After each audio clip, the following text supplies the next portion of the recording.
आज आप सुनिए कहानी छल और विश्वास का दूसरा भाग। पिछले भाग में आपने सुना कि अपनी निसंतानता का दुख गरीब किसान हरिशरण पंडित दामोदर को बताता है। 3-4 काम धंधे किए हुए दामोदर को समझते देर नहीं लगी कि ये किसान गंवार और भोला है। देने के तो इसके पास फूटी कौड़ी नहीं, फिर भी पता नहीं मेरा कुछ भला हो जाए इस मूर्ख के द्वारा।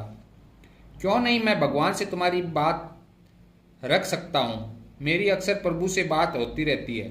चालाक दामोदर ने ऐसे हाव भाव बनाए और मंत्र बुदबुदाए मानो भगवान से बात करना उसके लिए बच्चों का खेल है। मैं रात को प्रभु से तुम्हारी समस्या का समाधान पूछूंगा, तुम और तुम्हारी पत्नी कल सुबह मंदिर आ जाना, कहकर दामोदर ने उसे मंदिर से चलता किया।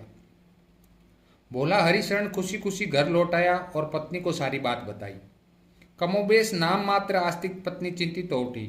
उसका बाल हृदय जैसा पति कैसी बातें कर रहा है। क्या पुजारी जी सचमुच हमारे लिए भगवान से बात करेंगे, वह बोली। किसान बोला, पगली वह भगवान के सबसे बड़े भक्त हैं, भगवान से उनकी बात होती रहती है। पत्नी अनमने भाव से हाँ मिलाती है। समय बीता, सुबह हो गई।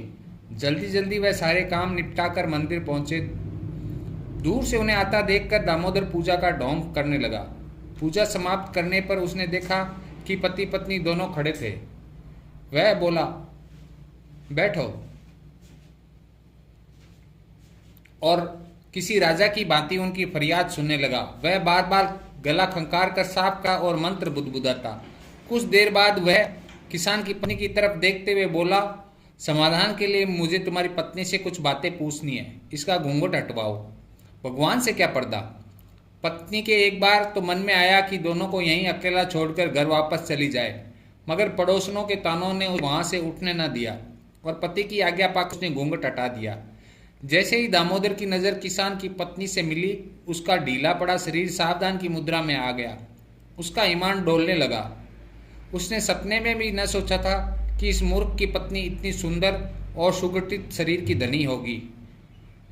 वह किसी नव यौवना की भांति प्रतीत हो रही थी। दामोदर ने सोचा था कि सुबह जब किसान आएगा तो कोई छोटा मोटा उपाय बताकर अपनी दक्षिणा लेगा और चलता करेगा। वह इन दोनों को क्या उपाय बताए कि उसकी सुंदर पत्नी उसकी वश में हो जाए। दामोदर का शरीर ठंडा पड़ गया और अकल पर पर्दा। वह लघु शंका का बहाना बनाकर मंदिर के पीछे बने रसोई घर में गया। रसोई घर में उसने दिमाग के घोड़े दौड़ाने की गरज से गांजे की चिलम भरी और बैठकर पीने लगा। हर तेज कस के साथ अकल मांजते मांजते उसे ख्याल आया कि इस मूर्ख हरिशरण को तो मरना ही होगा, तभी इसकी सुंदर पत्नी मेरे वश में आएगी। पुराने गांजे की गंध मंदिर परिसर में फैल गई।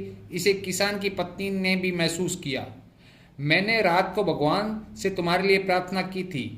वापस आकर बैठते हुए दामोदर बोला, तुम्हें भगवान को प्रसन्न करने के लिए एक परीक्षा देनी होगी। कहानी का तीसरा और आखिरी भाग सुनिए कल। कहानी पसंद आई तो लाइक कीजिए, शेयर कीजिए, कमेंट कीजिए। धन्यवाद।